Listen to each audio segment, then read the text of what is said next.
What if the fastest growing, most profitable clothing brand of the decade doesn't actually care about the clothes itself? Right. It sounds crazy, but it's true. Like, picture this for a second. Wall Street looks at a company and they see, dresses, massive desert festivals, and influencers. They see this Gen Z fast fashion retailer. Yeah, that's the surface level assumption for sure. Exactly.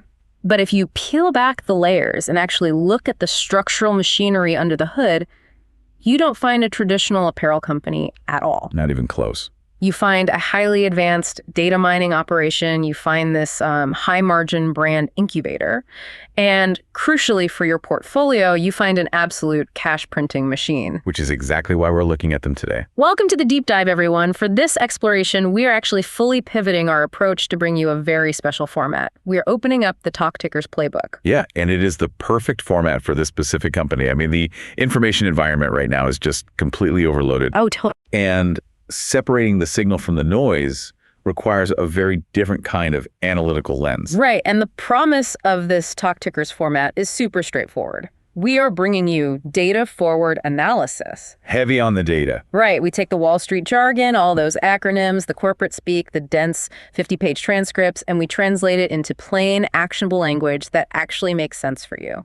We're going to be highly opinionated about the takeaways too. Yeah, and we'll tell you what this means for someone holding or considering the stock. So, today's mission, we are tearing down the Q1 2026 earnings call for Revolve Group.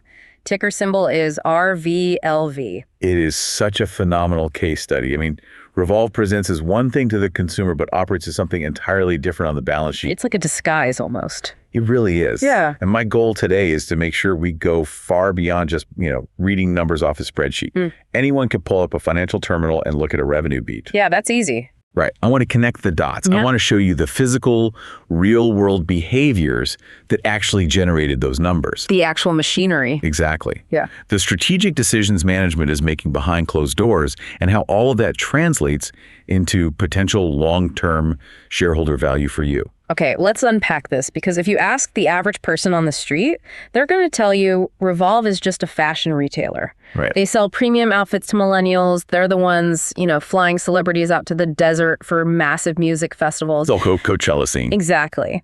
But when you dive into this Q1 2026 earnings call transcript, the narrative completely shifts. It reads more like a hybrid between a high-growth tech platform, an AI firm, and like an aggressive venture capital incubator. It's wild to see those elements in a retail transcript. It really is. But before we get into the flashy marketing or the AI algorithms, we have to look at the raw scoreboard. Always start with the scoreboard. Right, because if the fundamental economics don't work, all the influencers in the world literally can't save you. We need to know if they actually executed. So where are we starting with the raw financial metrics? We have to start with the top line, the gross revenue. The money coming in the door. Exactly. It's the absolute foundation. Like before you pay your employees, before you pay for warehouse space, before the tax man comes, how much money is actually flowing into the top of the funnel from consumers buying your product? Right. And the top line here is, frankly, massive. Revolve's net sales for the first quarter of 2026 hit $343 million. That's a big number for 3 months. It is. That's a 16% year-over-year increase. And to put that in context, their co-CEO, Mike Karanikolas, specifically noted on the call that this is their highest growth rate in nearly 4 years. Wow. Yeah, they haven't seen an acceleration in growth like this since that massive retail boom right after the pandemic. Which, I mean, that requires some serious macroeconomic context to fully appreciate. Lay it out for us. We cannot look at that 16% number in a vacuum, right? Think about the current economic environment. It's rough out there. It's a landscape where consumer discretionary spending is heavily pressured.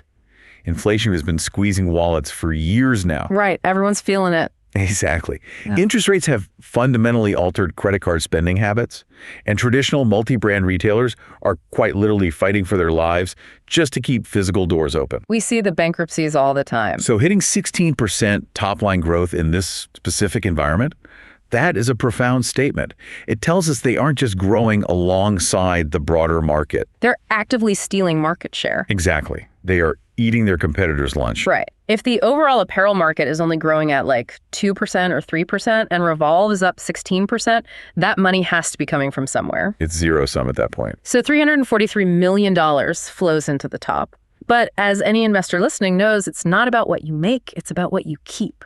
Let's trace that money down the income statement to the bottom line. Diluted earnings per share, or EPS. The ultimate metric. Yeah. For anyone listening who isn't, staring at financial statements all day, EPS is essentially the company's total profit divided by the number of outstanding shares. It's the best indicator of profitability on a per share basis. Right. Cuts through the noise. So Revolve's diluted EPS came in at $0.20. And the growth on that specific EPS figure is what should immediately catch your attention. It's what made me stop and reread the transcript, honestly. Right. It is up 25% year over year. 25% growth on the bottom line. That's huge. Their net income, like the actual raw profit number after absolutely every single expense is paid, sits at $14 million for the quarter. And if we look at adjusted EBITDA, that came in at $21 million, which is up 9% year over year. Let's actually break down EBITDA mechanically for a second, because it gets thrown around a lot on Wall Street. Yeah, it can be confusing. But it's crucial for understanding retail health. Definitely. So EBITDA stands for earnings before interest, taxes, depreciation, and amortization. A mouthful. Yeah. Basically, it asks a very simple question. If we ignore the tax man, if we ignore the interest on bank loans. And the accounting math of warehouses aging.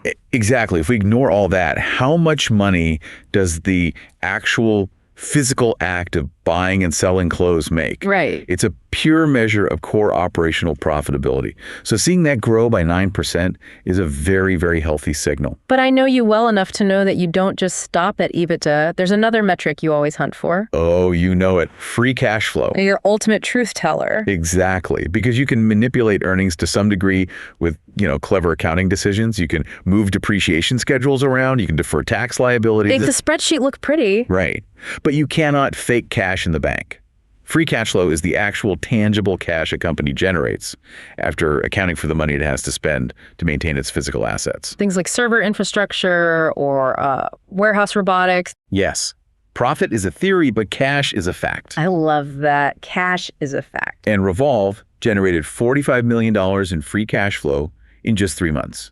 Wow. That is up 5% year over year. So what does that actually mean for their overall bank account? Like when the CFO logs into their corporate banking portal, what's the balance? The balance sheet is, to use management's own word, pristine. Pristine. They brought their total cash and cash equivalents to $336 million by the end of the quarter. That's a massive war chest. It is. It's an increase of $33 million, or roughly 11%, in just 3 months compared to the end of 2025. Insane. But here is the critical data point for anyone evaluating the risk profile of this stock. 0. Corporate debt. Wait, hold on. They're generating $343 million a quarter. They're sitting on $333 million in cash, and they have literally zero debt. 0. Absolutely none. In a high interest rate environment. Yeah. That is a structural superpower. But okay, I'm going to step in here and play the skeptic for a minute. Please do. Because we need to push back on these numbers. If you're a retail investor listening to this, you should be looking for the catch. Always look for the catch. Right. E-commerce is an absolute bloodbath right now. Yeah. Customer acquisition costs on platforms like Meta, Google, TikTok, they're at all-time highs. Astronomical. Everyone is running massive discount codes just to get people to click. So when I hear 16% revenue growth, I immediately wonder if it's a sugar high. That's a great term. Expand on what you mean by sugar high. I mean, are they just buying empty sales? Like, if I spend $10 million on Facebook ads to generate $12 million in revenue, sure, my revenue went up, but my business is actually bleeding out. Right. Are they acting like a runner who gets a personal best time, but only because they have a hurricane force wind at their back? If they stop pouring money into marketing, does the whole 16% growth story just collapse overnight? It's the exact question you should be asking. If you see massive top-line growth in retail, your immediate instinct should be to check the margins. Because usually, to accelerate revenue growth that fast, you have to sacrifice profitability. You run a massive 40% off clearance sale. Exactly, which destroys your gross margin.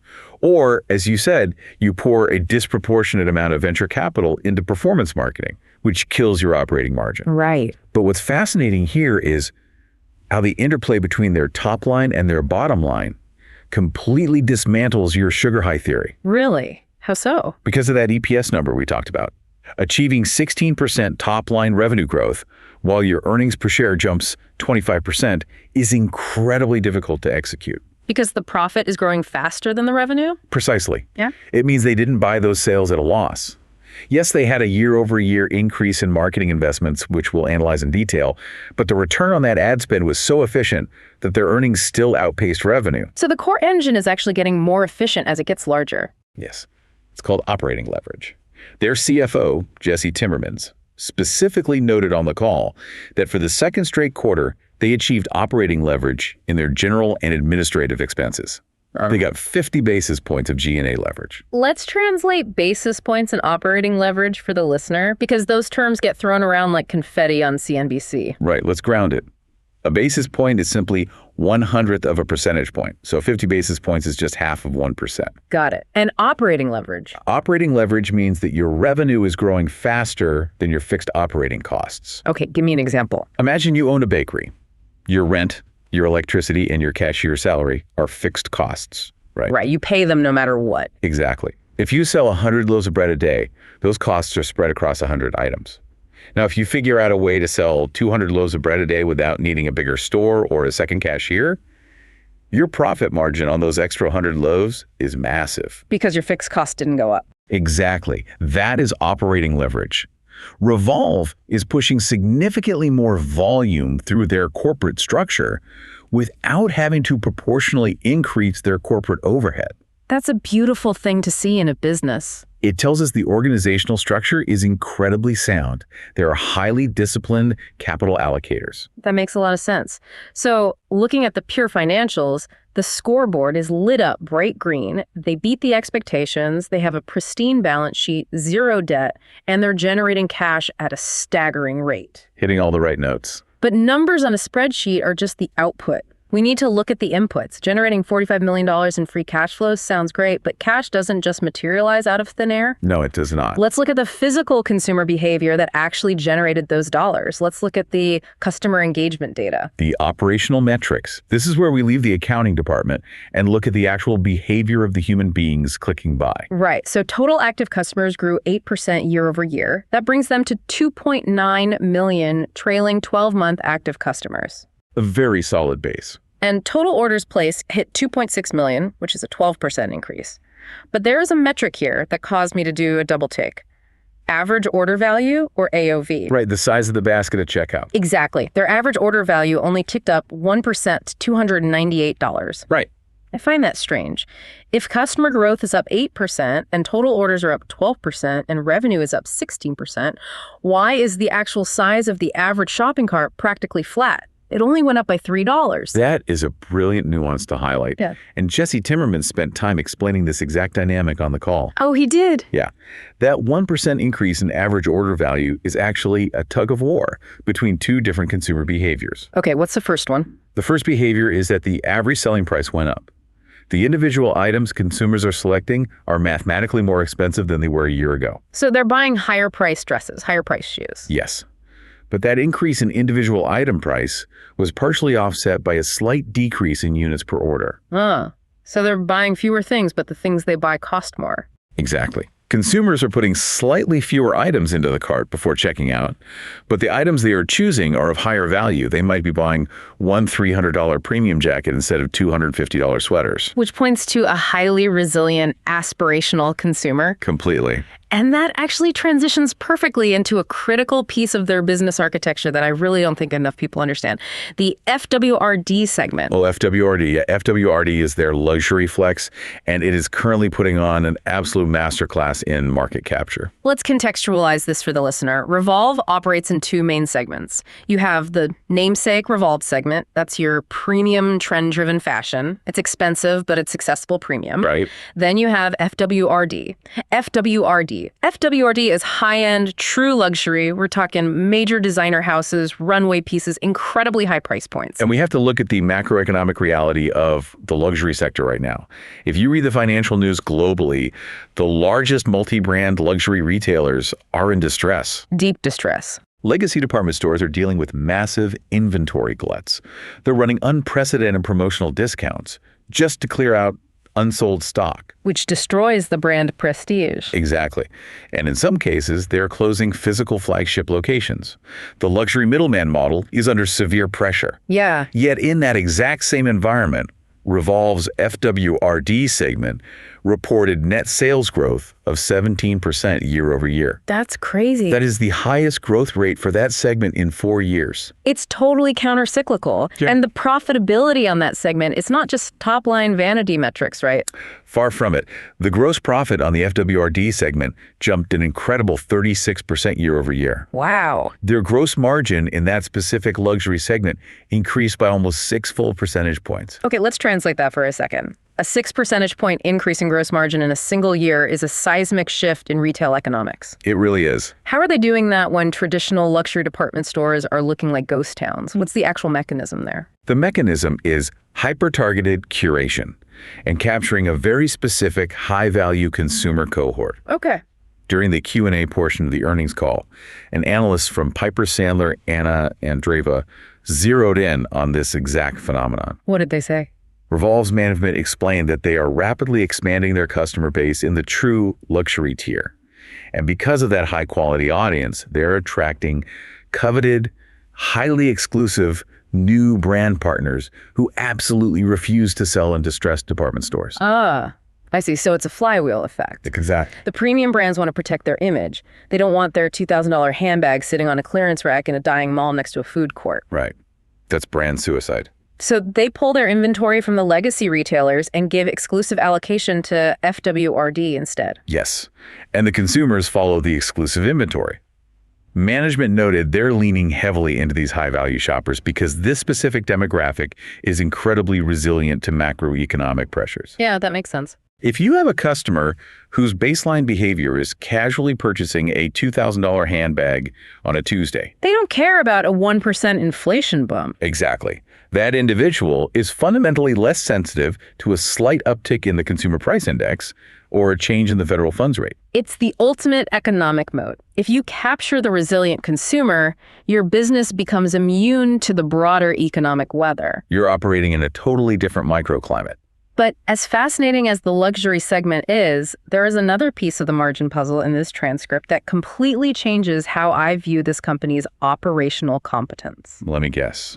Return rates. Yes, return rates. Returns are the silent killer of the e-commerce industry. We need to spend some serious time on this because for the retail investors listening who might not be deep into e-commerce operations, return rates sound like, a minor customer service metric. Like an annoyance. Right. But financially, it is a nightmare. Let's walk through the physical reality of a return. I like to describe reverse logistics as trying to unbake a cake. Unbake a cake. I like that. You spend money to assemble a transaction, and then you have to spend even more money to systematically take it apart. It's brutal. Like, a customer goes online and buys 3 sizes of the exact same dress because they aren't sure how it fits across the shoulders. Right. Happens all the time. They try all 3 on in their bedroom, pick the one that fits, and send the other 2 back. Or worse, they wear it once for a social media photo and then return it. The dreaded wardrobing. Yeah. Okay. And the initial shipping cost is gone. The company has to pay for the return shipping label. Then the box arrives at a warehouse. And a human being has to open that box. Exactly. They inspect the garment for stains or damage, steam it, repackage it, and put it back into the inventory system. Very labor intensive. And by the time that dress is finally available to be sold again, a month has passed, the season might be over, and now it has to be marked down to a clearance price. It utterly destroys profitability. It's a margin-crushing cycle. Yeah. And in online apparel, returns are historically accepted as just an unavoidable cost of doing business. It's the price you pay for not having physical fitting rooms. Right. But Revolve has been systematically dismantling this problem. They really have. The numbers are staggering. In this quarter, Revolve saw an 80 basis point drop in their return rate. That means the percentage of clothing being sent back dropped by 0.8 percentage points. Right.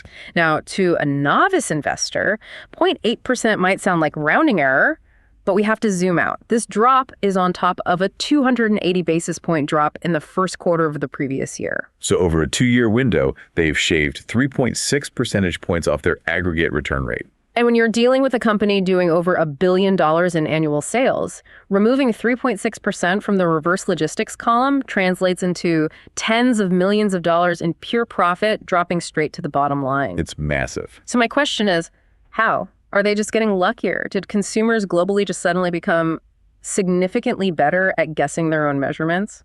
It has absolutely nothing to do with luck, and it has nothing to do with consumers getting better with measuring tape. Okay, then what is it?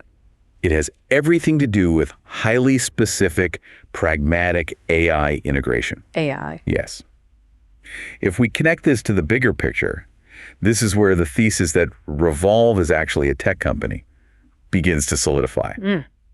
Co-CEO Mike Caranicle has spent a significant portion of his prepared remarks detailing how artificial intelligence is driving hard, measurable efficiency in their core operations. Okay, let's get specific here because AI is the biggest buzzword on Wall Street right now. Every company from fast food chains to cement manufacturers is throwing the word AI into their earnings transcripts, hoping to get a bump in their stock price. Oh, absolutely. It's everywhere. Are they just using a generic chatbot? What are they actually doing with it? They are using it to solve the fundamental friction point of e-commerce, fit and confidence. They recently launched a generative AI feature specifically engineered for the Q&A section on their product pages. They started testing it heavily on dresses, which is their most complex, highest return category. Because dresses have complex draping, asymmetrical cuts, different fabrics, it's hard to get right. Precisely. Imagine you're looking at a highly complex premium dress online. You're about to spend $400, but you hesitate. You want to know if it fits. Right. We want to know if the fabric has any give, or if the zipper area is tight, or if it runs small across the chest. Historically, you would either guess or you would buy 2 sizes. I return 1. Exactly. Yeah. Now, Revolve's generative AI steps in. It instantly synthesizes thousands of previous customer reviews, detailed garment specifications, and historical sizing data to generate a contextually relevant, highly accurate answer to your specific fit question in real time. Wait, really? So the AI is reading thousands of unstructured reviews that a human could never process, finding the exact data points regarding the shoulder width of that specific garment, and presenting it to the buyer before they even click add to cart. Exactly. They're solving the informational deficit before the transaction even occurs. That's brilliant. And they are pairing this with advanced virtual styling tools. When you combine hyper-personalized sizing information with AI-driven styling recommendations, the consumer buys the correct item in the correct size the very first time. The need to order 3 sizes just evaporates. Right. That 80 basis point drop in returns is not an accident.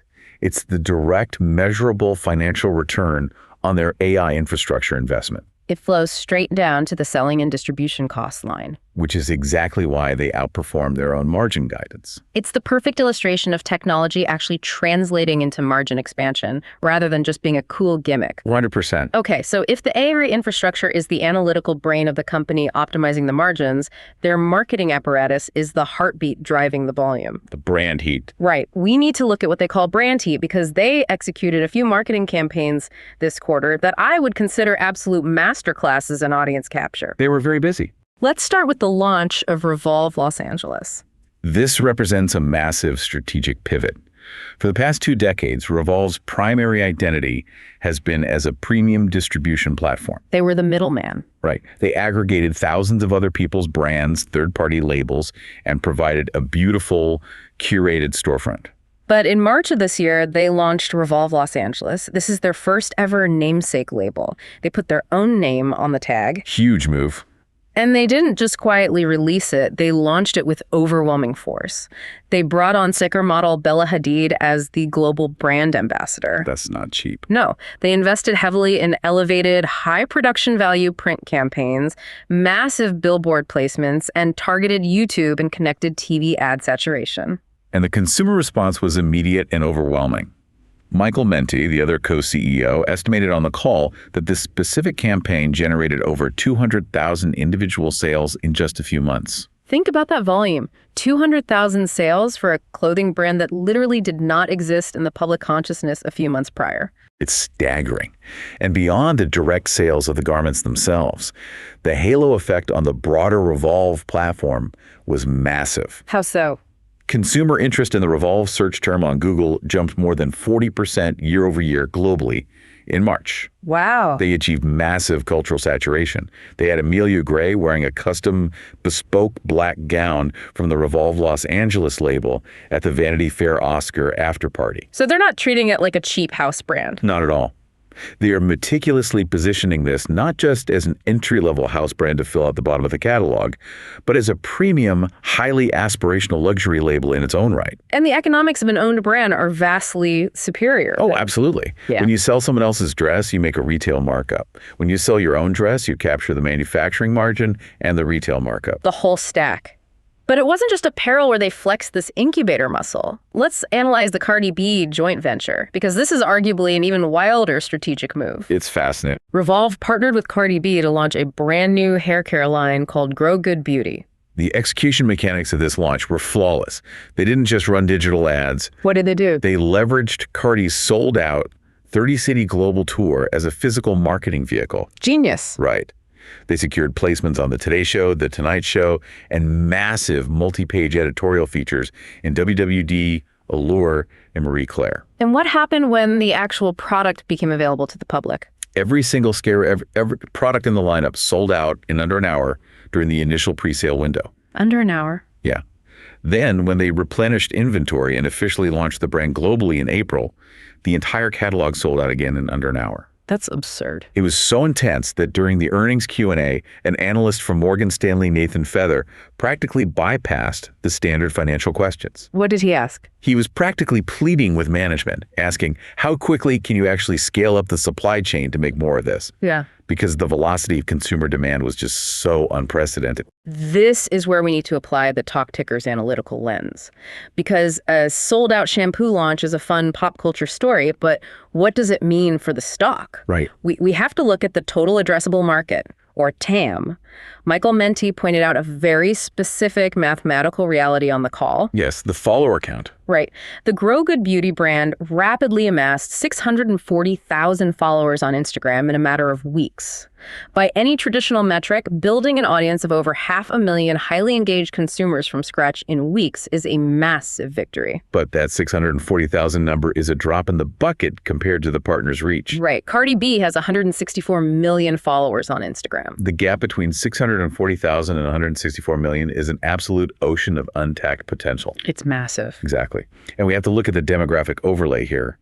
Revolve's current core demographic is highly specific, premium, and somewhat localized to major urban centers. Coastal, mostly. Right. Cardi B's audience is massive, global, and crosses every demographic boundary. This joint venture is not just about cross-selling more shampoo to existing Revolve customers. It's a customer acquisition play. A highly aggressive, deeply calculated one. They are using this beauty line as a Trojan horse to pull a massive global audience into the Revolve digital ecosystem. And they're doing it through a product category, beauty, that traditionally carries incredibly high margins. It's a win-win. And speaking of bringing massive audiences into the ecosystem, we have to examine the cultural behemoth that is the Revolve Festival at Coachella. Well, the fest. This was their 9th annual event. For context for the listener, this is essentially an ultra-exclusive VIP party held in the desert during the first weekend of the Coachella Music Festival. The guest list is absurd. It really is. This year they had Teyana Taylor, members of Blackpink, Emma Roberts, Dwayne Wade. It is a concentrated singularity of A-list celebrities and mega influencers. But again, we have to look at the data. Does throwing a multi-million-dollar party with free drinks and Ferris wheels actually generate a return on investment for shareholders? It seems like it would just be a massive expense. The analytical data suggests it is not just effective. It is one of the most highly efficient marketing expenditures in their entire corporate arsenal. How do you measure that? We have to look at a metric called earned media value. According to Creator IQ, which is a leading influencer analytics firm, Revolve generated the highest earned media value of all brands present during both weekends of Coachella. Wait, both weekends? Despite their festival only operating during the first weekend. That's insane. Let's explain earned media value, or EMV, for the listeners trying to build their mental models here. Yeah, let's break it down. EMV is a metric used to quantify the financial value of organic social media engagement. It asks a simple question. If a brand had to pay traditional advertising rates to buy the exact same amount of reach, impressions, and engagement that they just got organically through influencers posting photos at their party, how much would that ad buy cost? Right. It puts a hard dollar figure on cultural relevance. And the media intelligence firm Meltwater calculated that just the top performing posts from the Revolve Festival alone generated nearly $25 million in earned media value. $25 million in free advertising just from the top posts. Yes, that level of cultural saturation, placing the Revolve brand at the absolute undeniable center of the global zeitgeist for 2 solid weeks. You can't buy that. Exactly. It's something that money simply cannot buy directly through traditional performance marketing on Google or Meta. You could just bid your way to that level of authenticity. Right. It builds an impenetrable brand moat that competitors cannot cross regardless of their advertising budgets. It's phenomenal. So their digital presence is completely dominant, their AI is driving efficiency, and their influencer marketing is creating massive brand heat. Yeah. But while we are looking at this highly optimized digital machine, they are simultaneously doing something that seems entirely counterintuitive for an e-commerce native company. The physical stores. Yes, they are heavily expanding into the physical brick-and-mortar world. The transition from clicks to bricks. It is a fascinating strategic evolution. Let's look at their physical retail footprint, but also how it ties into their international logistics strategy. Let's start internationally, actually, because that is quietly becoming a massive powerhouse for them. International net sales grew 20% in the first quarter. Which is a highly significant milestone. Management pointed out that this marks the 13th consecutive quarter that international growth has outpaced domestic growth.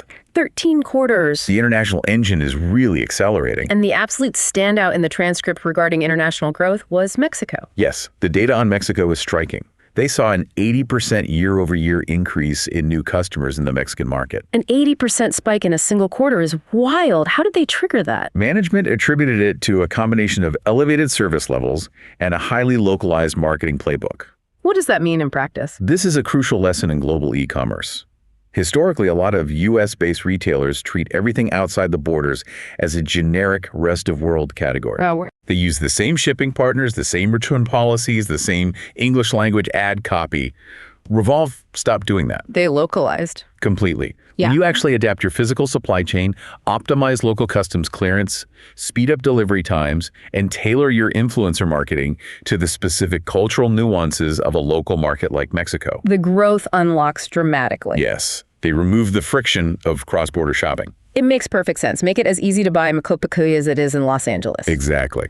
Now, let's talk about the actual physical stores, because this is where the strategy gets really interesting. 2 years ago, they opened a permanent physical location in Aspen, Colorado. Right, the ski resort town. At the time, a lot of analysts questioned the move. Like, why would an incredibly efficient, high-margin e-commerce giant want to saddle themselves with expensive physical leases and retail staff? But Mente noted on the call that the Aspen store is highly profitable. And the context around that profitability is the key insight here. He specifically mentioned that the Aspen location remained financially strong despite a significant overall decline in Aspen tourism and terrible snow conditions during the critical ski season. Why does the bad snow matter for a clothing store? Because it proves the demand for the physical Revolve experience is structural, not circumstantial. Oh, I see. If the store only made money because a massive crowd of transient tourists happened to walk past it on their way to the ski lift, that is a fragile business model. Right, they're just relying on foot traffic. But if tourism drops, the snow is terrible, the foot traffic vanishes, and the store still prints money.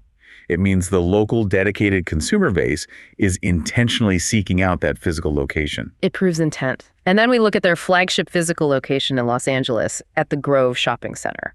This is where we see the physical and digital worlds collide in a concept management calls the halo effect. The halo effect is so important. Mente explained that even in Los Angeles, which is their absolute home turf where brand awareness is already completely saturated, opening the physical store at the Grove measurably boosted local digital e-commerce sales in the surrounding zip codes. Think about the psychology of that. Why would a physical store increase online shopping? Because it acts as a massive, interactive, three-dimensional billboard. Exactly. It builds profound trust. A customer can walk into the Grove, physically touch the fabrics, feel the weight of the garments, try on different cuts to understand how the brand fits their specific body type, and engage with the aesthetic of the brand in a tangible way. It de-risks the online purchase. Yes. Once that physical trust is established, they feel significantly more confident going home, opening their laptop a week later, and ordering a $500 dress online, knowing exactly what to expect. It acts as an incredibly powerful customer acquisition tool that structurally decreases marketing costs over the long term. Because you don't have to win them over with ads anymore. Right. You don't have to retarget that customer with expensive digital ads because the physical store established the loyalty. It's brilliant. And because this omni-channel model is proving so successful, they announced they just signed a lease for a massive new permanent location in Miami at the Aventura Mall, which they expect to open by the end of the year. Okay, here is where it gets really interesting. Out of everything in this 50-page transcript, this next data point might be my absolute favorite. Oh, I know which one you're going to say. Because it forces you to completely reevaluate what this company actually is. I need everyone listening to pay close attention to this. Listen up. Management stated that less than 10% of products added to shopping carts on Revolve originate from a brand-specific page. Less than 10%. I highlighted that exact same metric in my notes. It is a profound, fundamental shift in consumer psychology. Let's break down exactly why that metric is so revolutionary. In the traditional retail model, the power dynamic heavily favors the brand. You go to a massive department store because you know they stock Ralph Lauren, or you go to an online shoe retailer because you are specifically searching for Nike. Right. You are fiercely loyal to the brand, and the retailer is nothing more than a convenient middleman, a distribution channel. Yes. The retailer is highly replaceable. If department store A stops carrying Nike, the consumer simply walks across the street to department store B. The brand holds the leverage. Exactly. But on Revolve, 90% of the time, the customer is not searching for a specific brand at all. They aren't typing, "show me dresses by brand X." They're searching for a vibe. Yes. Yes. They are browsing the new arrivals feed or looking at a curated edit for summer weddings. Michael Menti explicitly noted that customers frequently tell him they are wearing Revolve, even though Revolve didn't manufacture the clothes. The consumer fundamentally trusts the curation. They trust the edit. Which means the traditional power dynamic has completely inverted. Revolve holds all the leverage. Exactly. They are no longer a middleman. They are the ultimate tastemaker. And when a massive consumer base trusts the platform more than the individual brand sold on the platform can dictate terms. What kind of terms? They can control pricing, demand higher margins from brand partners, and most importantly, they can seamlessly introduce their own highly profitable in-house brands like Revolve Los Angeles. Because the consumer just trusts it. Right. The consumer will accept them instantly, assuming they are just as premium as everything else on the site. It is a massive, impenetrable competitive advantage that completely redefines their valuation multiplier. It changes the whole math. Wall Street often values them like a vulnerable retailer, but they actually operate with the leverage of a tech platform. It is the curator economy fully realized. If you control the trust, you control the margins. Okay, so we have established the reality of the present. The past quarter was an absolute home run. Without a doubt. The AI is optimizing the back end, the marketing is capturing the culture, and the physical stores are amplifying the digital sales. The strategy is firing on all cylinders. But, as any investor knows, Wall Street is a ruthless, forward-looking machine. You do not buy a stock as a reward for what management did yesterday. You buy it for the cash flows they're going to generate tomorrow. Very true. That brings us to the future. What did management guide for the rest of the year? Let's look at the current pacing. The CFO, Jesse Timmermans, gave the analysts a real-time update on how the second quarter is unfolding. He noted that net sales through the month of April are tracking at approximately 14% year-over-year growth. So it is slightly down from the 16% growth in Q1, but 14% is still an incredibly strong double-digit growth trajectory. Exactly. And Timmermans provided some vital context here that analysts need for their financial models. He warned that they face significantly more difficult prior year comparisons for the remainder of the second quarter. Explain what a difficult comp means in retail, just for clarity. A comparison or comp looks at the current performance against the exact same period a year ago. In April of 2025, Revolve sales were relatively soft due to some global tariff uncertainty. So beating that soft number by 14% this April is solid. Makes sense. However, in May and June of 2025, their business rebounded aggressively into strong double-digit growth. So as we move into May and June of 2026, they're trying to grow on top of a period that was already growing extremely fast. Oh, I see. It's like trying to break a world record when the current record was set by a superhuman effort. Exactly. So maintaining 14% momentum against those tougher upcoming comps is a massive signal of enduring structural demand. Okay, let's look at margins, because as we established, revenue without profit is just vanity. What is the outlook for the gross margin? For the second quarter, they expect gross margin to land between 54.1% and 54.6%. And for the full fiscal year 2026, they maintain their guidance of 53.5% to 54.0%. Which implies a year-over-year increase of roughly 25 basis points at the midpoint. So they are successfully maintaining that highly profitable pricing power we discussed. But, and here's where I have to step in as the highly skeptical investor looking to protect my capital. I spotted a massive potential red flag in the guidance. Let's analyze it. What caught your eye? The general and administrative expenses, G&A, the corporate overhead, the salaries, the office space, the underlying cost of running the corporate machine. Okay. Management officially revised their full-year G&A guidance upward to a range of $164 million to $168 million. A big jump. That is a massive amount of cash running out the door. We just spent 20 minutes talking about how incredibly efficient this company is, how AI is optimizing everything, how they're getting operating leverage. Right. And now suddenly they announce corporate spending is spiking. Why is the corporate budget ballooning right when they should be maximizing efficiency? Are they getting bloated? It's the single most important question regarding their guidance, and it is exactly what analyst Rick Patel from Raymond James drilled into during the Q&A session. Oh, we did? Good. But if you actually listen to the CFO's detailed breakdown of why those expenses are rising, it translates perfectly into a highly bullish narrative rather than a symptom of corporate bloat. I'm going to need you to explain that to me, because generally, as an investor, when I see corporate expenses spike by millions of dollars, my instinct is to hit the sell button. How does spending more money equal a bullish narrative? Because of the specific mechanisms driving the expense? Timmermans explained that approximately half of this massive G&A increase is driven directly by stock-based compensation, or SBC. Okay, let's pause here. For the listener, stock-based compensation is when a company pays its employees, executives, or partners in shares of company stock rather than just pure cash salary. Right. And traditionally, Wall Street absolutely hates excessive SBC. It dilutes the retail investors. It does. If a company issues 1 million new shares to pay its CEO, your individual shares are now mathematically worth a smaller slice of the overall pie. So why is SBC a good thing here? Because this is not baseline guaranteed equity given just for showing up to work. This is specifically performance-based equity compensation. This massive accounting expense is triggering for one simple reason. The underlying business momentum is so violently strong that management and key operational leaders are rapidly hitting their aggressive multi-year performance targets. I see the mechanics now. The board of directors set difficult revenue and profitability hurdles. If the executives hit the hurdles, they get the stock. Exactly. Because they are crushing the expectations, the bonuses are kicking in, which forces the accounting department to record a higher G&A expense. Precisely. It is the ultimate alignment of incentives. As an investor, you desperately want a management team that is heavily incentivized to hit difficult stretch targets. You want them working hard for the stock. Right. When they hit them, yes, the SBC expense line item goes up on the spreadsheet and there's slight dilution, but the underlying fundamental business is generating vastly more enterprise value for the shareholder than the cost of the dilution. It is a high-class problem to have. Okay, that successfully explains half of the expense increase. But what about the other half? If it's not stock bonuses, what is burning the rest of that cash? Is that the bloat?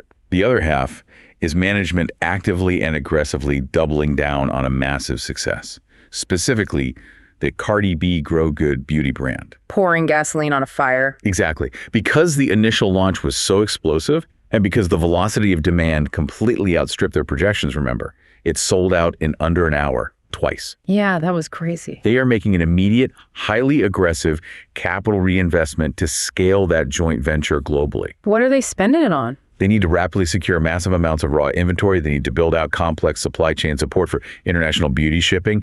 And they need to load the marketing cannon to fully capture that 164 million follower total addressable market we discussed earlier. So it is not corporate bloat at all. It is highly opportunistic reinvestment. Yes. They see a pathway to capture a massive new revenue stream, and they're allocating the capital required to build the bridge. Yes. But as objective analysts trying to give a complete picture to the investor, we cannot just focus on the upside. We must look at the structural headwinds and risks that management explicitly warned about on the call. What are the dark clouds on the horizon? There are several macroeconomic and geopolitical realities that are impacting the broader supply chain right now. First, Timmermans noted a very specific, meaningful slowdown in Middle East sales starting in March and continuing into April. Which is directly tied to the significant geopolitical instability and conflict in that region. Correct. The uncertainty is severely impacting regional consumer confidence and sentiment. When a region is bracing for conflict, buying premium luxury dresses is no longer a priority. The demand shock there is real. That is an uncontrollable macro factor. What else is pressuring the business? Rising physical input costs. Like raw materials? Yeah. They are seeing pressure on the gross margin side from increased costs for petroleum-based materials used in the physical manufacturing of the garments. And on the selling and distribution side, they are seeing a return of higher international freight surcharges. The cost of putting a box on a plane or a boat is going up again. Yes, global logistics costs are creeping back up. And furthermore, Anna Andreeva from Piper Sandler pressed management on the issue of global tariffs. Oh, tariffs are a big deal. Currently, there is an incremental 10% tariff rate that they are dealing with on certain imported goods. A 10% tax on imported goods can absolutely obliterate a retail margin if the company isn't prepared for it. How is Revolve handling that friction? This is where their hyper-agile operational structure shines again. Timmermans stated that they have been remarkably successful in mitigating the vast majority of these tariffs through rapid supply chain adjustments like moving production hubs and highly targeted pricing strategies. They pass it on to the consumer. Partially. They have also filed massive refund applications rapidly. And while they are being conservative and not even building potential tariff refunds into their current forward guidance, they explicitly stated they do not see the 10% rate as a significant driver of their financials one way or another. They are absorbing it and mitigating it almost seamlessly. Exactly. Which, again, points right back to their pricing power and the consumer's trust in the Revolve edit. If your supply chain costs go up slightly, but your customer is highly affluent and trusts your curation implicitly, you can pass some of that cost along in the final price of the garment without destroying the underlying demand. It is the definition of pricing elasticity. All right.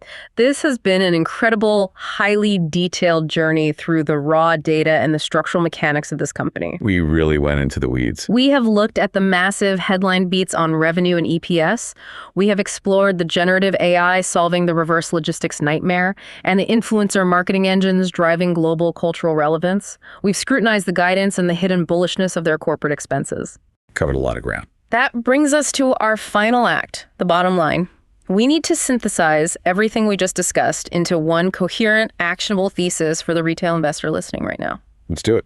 So, looking at the totality of this Q1 2026 earnings call, what is the verdict? Is this a bullish or bearish signal? Opinionated and direct. This is a highly bullish signal. I am in complete agreement. If we connect all these disparate data points to the bigger picture, the thesis becomes crystal clear.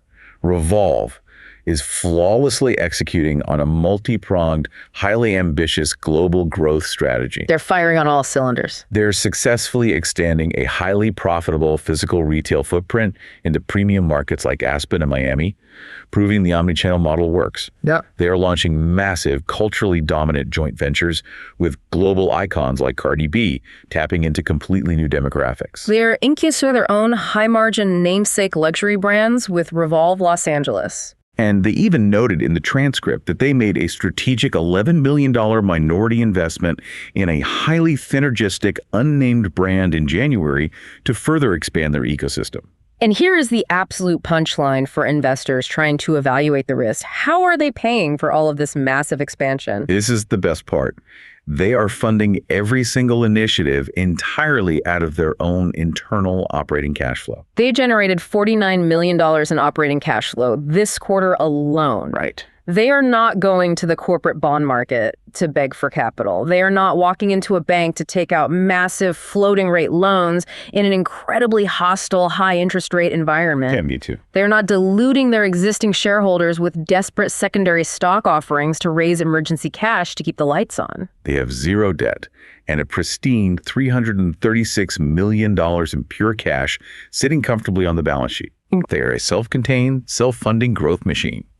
They possess the ultimate strategic advantage in the retail sector right now: the capacity to aggressively invest for massive long-term success from a position of absolute unassailable financial strength. While their legacy competitors are distracted, trying to service crushing debt loads and figure out how to close unprofitable mall stores. It's a night and day difference. So let's make this highly actionable for the listener. If you are holding the stock right now, or if this deep dive has you considering opening a position, what is the one specific metric, the one underlying trend, that they should be tracking over the next 2 to 4 quarters to ensure this thesis remains intact? You must obsessively watch the owned brand mix. The owned brand mix. Yes. This is the structural transition that will define Revolve's next decade of valuation. They are actively evolving from a highly efficient digital middleman where they sell third-party clothes at a standard tapped retail markup into a massive high-margin brand incubator. Because, as we established, when you manufacture and sell your own brand, you capture the entire margin stack. Exactly.